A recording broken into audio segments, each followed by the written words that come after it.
할렐루야. 오늘은 그리스도인의 비전과 시너지라는 제목으로 로마서 16장 1절로 16절 말씀, 그리고 마태복음 25장 14절로 30절 말씀을 통해서 진리를 깨닫는 은혜와 응답받는 기도의 은총이 우리에게 넘치게 될 줄 믿습니다. 자, 오늘은 드디어 로마서의 끝자락에 도달하였습니다. 흔히 로마서는 하나님이 우리에게 주시는 말씀의 완성판이라고들 말하곤 합니다. 그래서 로마서는 히스토리 메이킹 북, 히스토리 체인징 북이라고들 말하고 있습니다. 그 로마서가 이제 마지막 장, 16장은 어떻게 구성되어 있을까 참으로 궁금하지 않을 수가 없습니다. 자, 그런데 우리는 잠시 로마서를 떠나서 산수 공부를 해보겠습니다. 여러분, 1 플러스 1은 얼마죠? 너무 쉬운 거죠? 그래요. 2입니다. 자, 2라고 한다면 이것은 이제 협동에 의한 숫자. 그런데 1과 1이 더해졌는데 1도 안 되는 숫자가 나오는 경우가 있어요. 왜일까요? 이것은 대립관계에 있을 때 그런 숫자가 나온다고 볼 수가 있겠죠. 1 플러스 2를 했는데 1보다는 크지만 2가 안 되는 협동의 숫자 2가 안 되는 숫자는 왜일까요? 타협이라고 할 수 있습니다. 타협했기 때문에. 자, 그런데 1 플러스 2를 했는데 2보다도 훨씬 더 큰 수를 얻을 수 있는데 이러한 협동에 의해서 얻어지는 수보다 훨씬 더 큰 그러한 것을 얻을 수 있는 것, 이것을 우리는 시너지라고 합니다. 그래서 20세기 이후 오랫동안 경영학의 핵심 주제 중 하나가 바로 이 시너지였어요. 이 시너지를 얻기 위해서는 중요한 수단이 필요합니다. 이러한 수단을 저는 비전이라고 말하고자 해요. 옛날에는 사업을 하면 왜 사업을 하세요? 이렇게 물었을 때 돈 벌려고요 라고 대답하면 그게 전부였어요. 그러나 지금 시대에는 그런 목적으로는 돈을 벌 수도 없고 또 직원들의 마음을 하나로 묶어낼 수가 없어요. 더 중요한 것은 그렇게 돈 벌어봐야 행복하지가 않습니다. 그보다 훨씬 더 높고 이상적인 비전, 어떤 가치, 목적을 추구하는 데 있을 때 비로소 직원들의 마음이 하나로 모이게 되고 또 그들의 마음을 움직여서 그것을 향하여 한 마음이 되어 더욱더 큰 그러한 파워가 나오게 되고 그 에너지가 나오게 하여서 그 에너지가, 그 파워가 새로운 가치를, 놀라운 가치를 창출해 낸다는 것, 그게 바로 시너지인 것입니다. 우리의 주변 환경이 점점 더 무한 환경으로 돌아가고 있는 이 현실 속에서 우리는 다른 사람들과의 대립을 통해서는 살아남을 수가 없게 됩니다. 타협이나 협동 가지고도 이길 수가 없어요. 시너지 효과를 만들어낼 수 있는 그런 비전과 이를 위한 집중적인 에너지가 있지 않으면 결코 살아남을 수 없음이 오늘 사는 경쟁시대의 우리 모두의 삶의 모습이라고 할 수가 있겠습니다. 여러분, 비전과 시너지 문제는 교회 안에서도 똑같습니다. 자, 그러면 시너지 문제는 잠시 뒤로 밀어놓고 비전에 대해서 한번 나눠보도록 하죠. 비전이란 무엇일까요? 우리가 교회 안에서 비전이라고 한다면 그것은 하나님의 일을 위하여 최선을 다했을 때 우리가 이룰 수 있는 그러한 목표가 되는 것, 바로 이것이 저는 믿음 안에서 비전이라고 말씀을 드리고 이것을 사명이라고 설명드리고자 합니다. 사명은 오늘 본문에 등장하는 30여 명의 일꾼들이 보여주는 그러한 기록들이 또 그러한 그들의 희생이 헌신이 사명의 결과물이고 또 그러한 것들을 이끌어가는 그들의 자세가 사명자들의 모습이라고 저는 말씀을 드리고자 합니다. 여기 나온 30여 명의 사람들은 모두 같은 일을 한 것이 아니라 각자의 달란트와 각자 가지고 있는 은사를 따라 일을 했어요. 그들의 각자의 달란트와 각자의 그 은사를 따라 일하는 것, 바로 이것이 저는 사명이라고 또한 말씀을 드립니다. 이 사명의 관점에서 오늘 본문에서 저는 세 팀만 찾아보고자 합니다. 16장 1절로 16절까지 많은 사람들이 소개되고 있어요. 그 중에서 1, 2절에 나오는 주인공이 베베라는 여집사예요. 이 여집사인 베베는 남자들도 할 수 없는 그런 놀라운 일을 했어요. 고린도 교회에서 로마 교회까지 무려 1200, 1300km, 왕복 2400, 2600km가 되는 엄청난 거리의 장도의 미션을 남자들도 할 수 없는 그런 일을 했어요.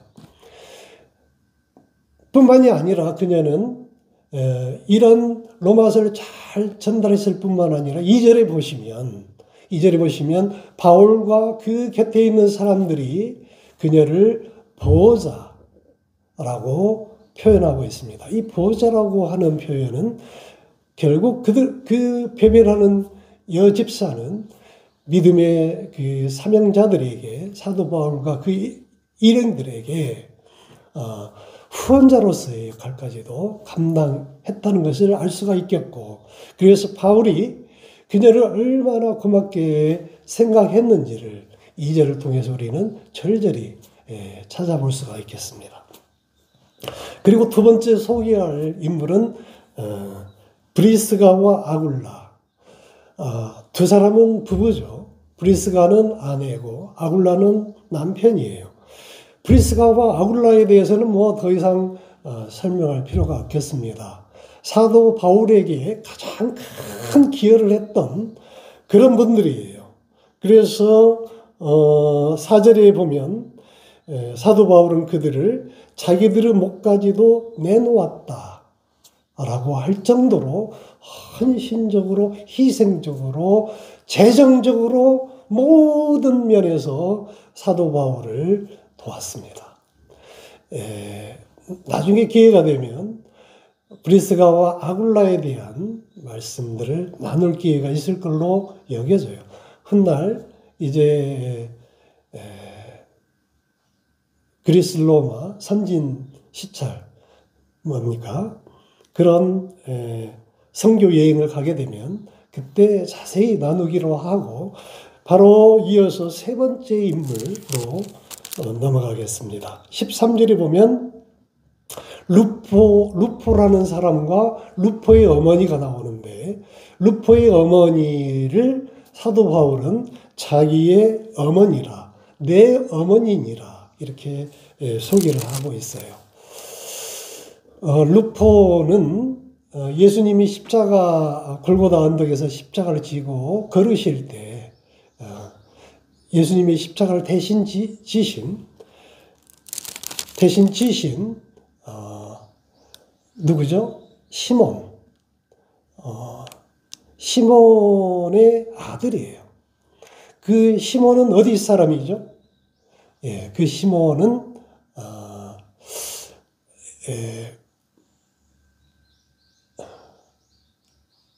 그러니까 구레네 사람. 미안합니다. 구레네 사람 시몬. 자, 이 시몬에게는 두 아들이 있었어요.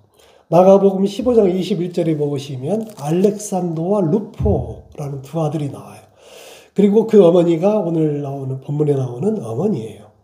그리고 두 아들은 훗날 초대교회를 이끌어가는 그런 큰 지도자의 역할을 했어요. 그리고 이제 그 어머니 시몬의 아내 그 여인은 사도 바울에게 어머니로서의 인정을 받는 바로 그러한 분이었는데, 어머니라고 하는 분은 어떤 특징을 가지고 있을까요? 네, 그렇습니다. 어머니라는 존재는 자식을 위하여 헌신적으로 기도하는 그러한 분이에요. 자식의 문제를 자식보다 더 안타까운 마음으로 기도하시는 분. 그리고 또 어머니는 언제나 자식의 편이 되어주는 그런 존재인 것입니다. 언제나 자식을 편들어주는 분. 이런 의미에서 어머니인 거예요. 바울이 힘들고 어렵고 낙심될 때마다 위로해 주시고 기도로 감싸주고 격려해주고 보듬어주고 따독여주고 또 편들어 줌으로써 든든히 후원을 해준, 그래서 마치 바울에게는 어머니처럼 인식되어질 수 있는 그러한 역할을 하신 분이 바로 이 평범하고 그리고 경제력도 없지만 나이 많지만 그러나 어머니와 같은 존재로서 그런 역할을, 소중한 역할을 감당한 거예요.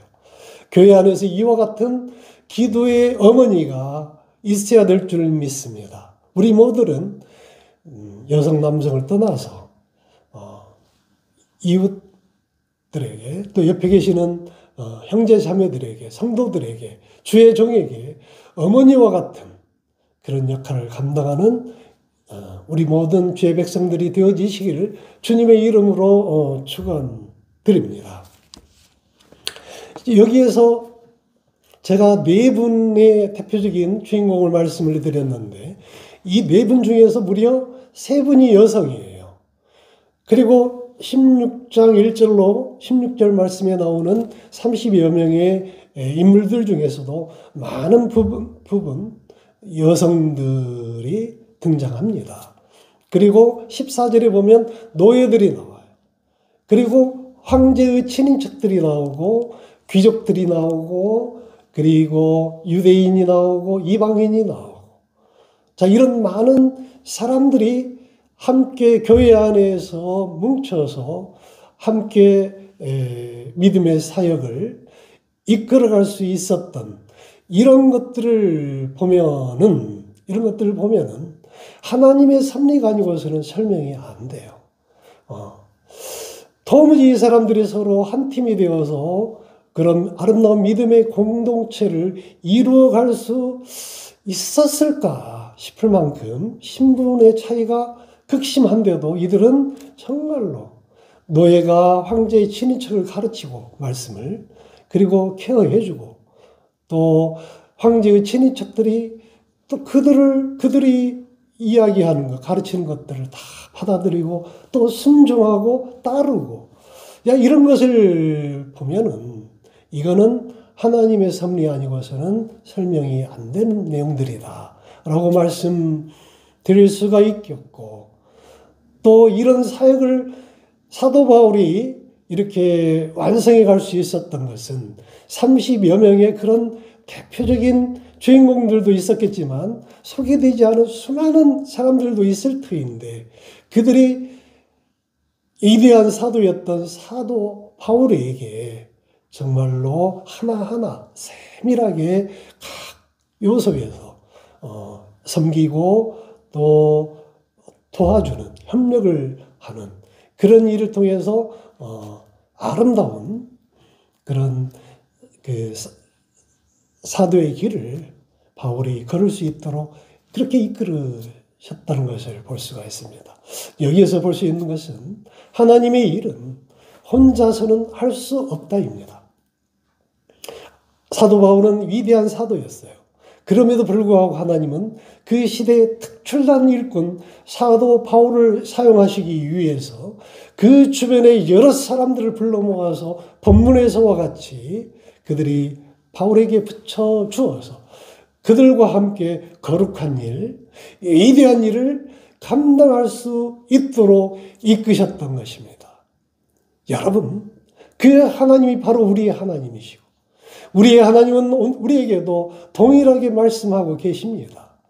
여러분들이 주의 종을 도와서 30여 명의 그 일꾼들이 했던 것처럼 이 교회 안에서 그러한 사명을 감당하는 여러분들이 되어지시기를 주님의 이름으로 축원합니다. 또한 여러분들이 주의 종을 도와서 주의 종과 함께 비록 사도 바울이 했던 그런 거룩한 일, 위대한 일은 아닐지라도 더사랑교회가 이 지역을 주님의 나라로 확장시켜가고 작은 천국이 될 수 있도록 역할하는 데 있어서 소중한 역할을 하는 여러분들이 될 수 있기를 주님의 이름으로 축원드립니다. 사명과 관련해서 저는 마태복음 25장 14절로 30절 말씀을 함께 살펴보고자 합니다. 이 비유는 매우 유명한 그런 내용이어서 본문을 읽지 않아도 여러분들이 충분히 어떤 의미인지를 알 수 있을 터이니 그냥 전체적으로 요약해서 말씀드리고자 합니다. 달란트 비유 다 아시죠? 2달란트, 5달란트, 2달란트, 1달란트 받은 자들에 대한 그런 비유인데, 자, 어떤 사람이 타국에 갈 때, 여기서 어떤 사람은 예수님이에요. 타국이라고 하면 예수님이 이제 부활 승천하신 거예요.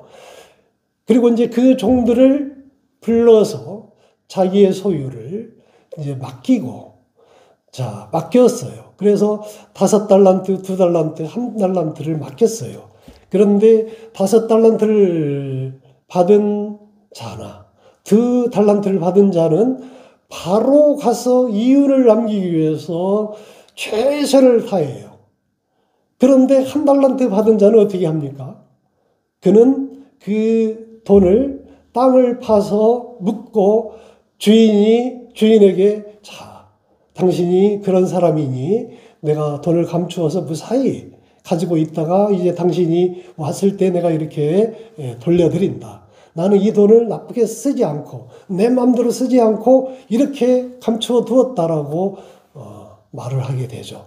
자, 여기에서 우리가 1달란트라고 하면 금 1달란트라고 하면 어떤 정도의 재물이냐면 보통 사람이 1년 동안의 연봉이라고 생각하면 돼요.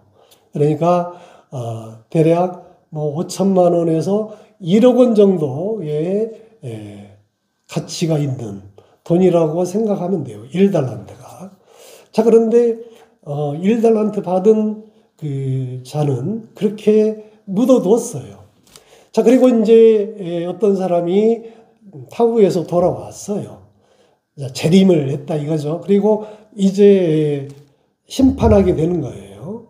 심판하게 되었을 때 5달란트 받은 자에게는 갑절로 축복해 줍니다. 그리고 착하고 충성된 종이라고 칭찬을 해요. 아낌없이 칭찬을 합니다.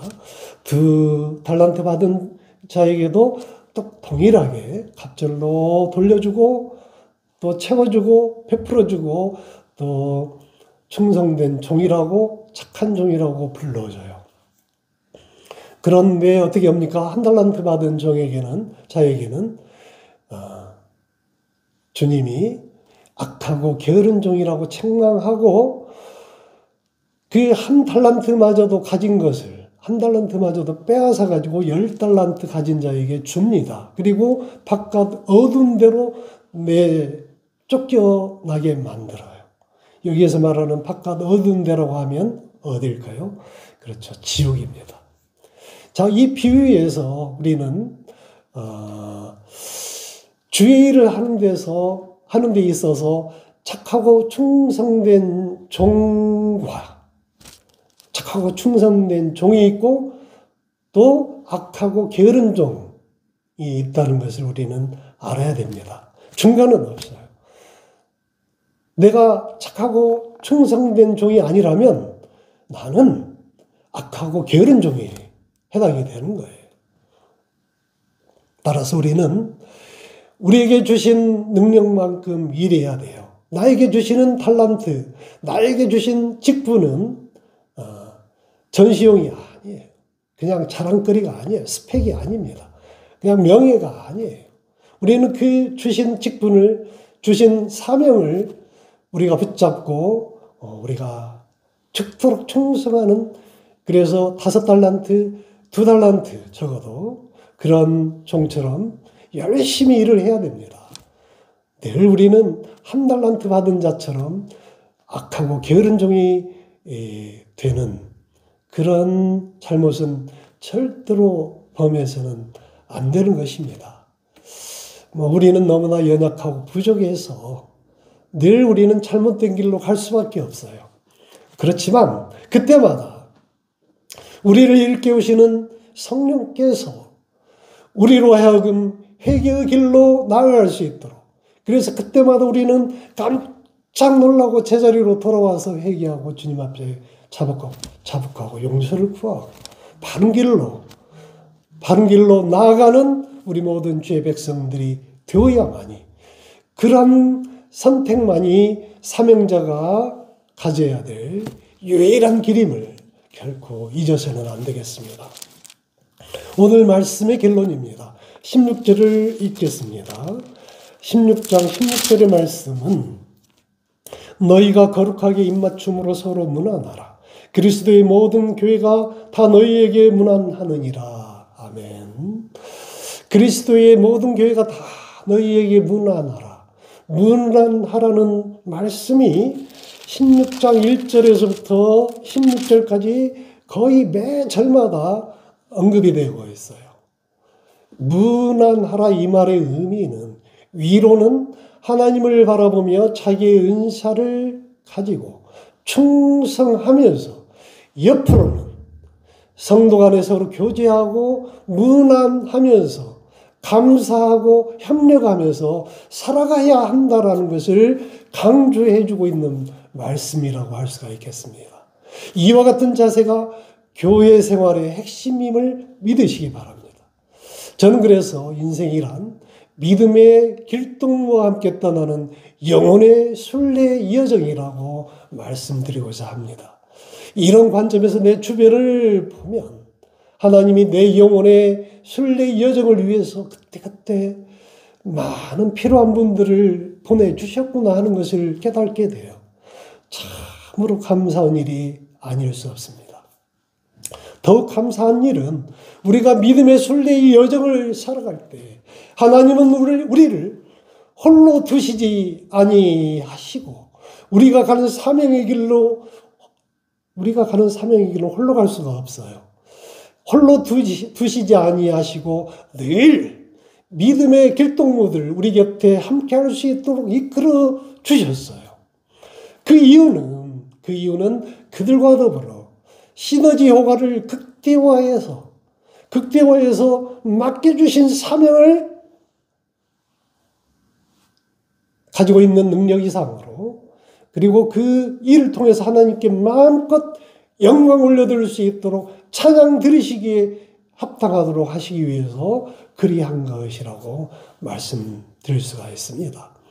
그러한 하나님의 섭리가 녹아있는 곳이 바로 여러분들이 머물고 있는, 예배드리고 있는 자리, 교회인 것입니다.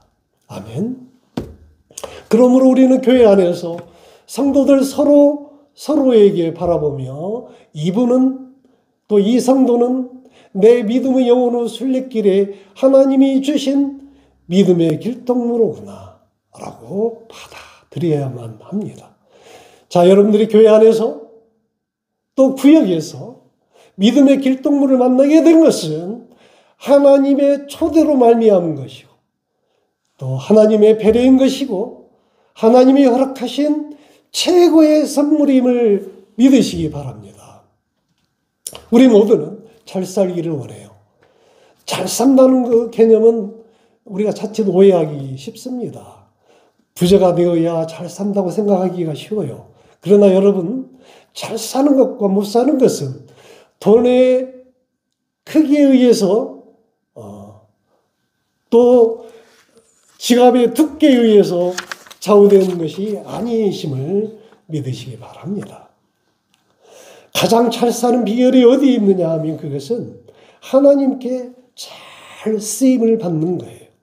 다시 말해서 사명을 붙잡고 나아가서 시너지 효과를 교회 안에서 극대화할 수 있는 그런 역할을 감당하는 주의 일꾼이 되어질 때 하나님은 오늘 본문에서 나오는 30명과 같이 잘했다, 충성된 종이다, 착한 종이다라고 칭찬해 주시고 그러한 자에게 더 큰 능력과 권능을, 기적을 일으키는 주인공으로 사용하시는 것임을 믿으시기 바랍니다. 그러한 사명을 끝까지 이루기 위해서 우리는 더욱 기도로 정진해 나가야만 합니다. 이를 위해서 성도 간에 서로 교제를 나누고 서로를 인정해주고 내 마음의 문을 열고서 영혼의 파트너로 옆에 있는 성도들을 인정하고 받아들이고 또 그들에게 예수의 사랑을 전하기 위해서 내가 노력하고 했을 때, 그렇게 수고할 때, 충성할 때, 그런 우리 모두가 되었을 때 하나님은 우리를 통해서 놀라운 기적의 문을 열어주시고 더욱더 주님이 주시는 비전과 사명을 끝까지 붙잡고 나아가는, 그래서 우리를 통해서 놀라운 시너지 효과가 교회 안에서 또 여러분들 가정 안에서 일터에서 세상 가운데에서 풍성하게 뿌리 내릴 수 있도록 역사하심을 믿으시기 바랍니다. 바로 그분이 우리의 주님이심을 믿고 주님을 마음껏 찬양하며 우리 모두 함께 경배하시길 주님의 이름으로 축복합니다. 기도하시겠습니다.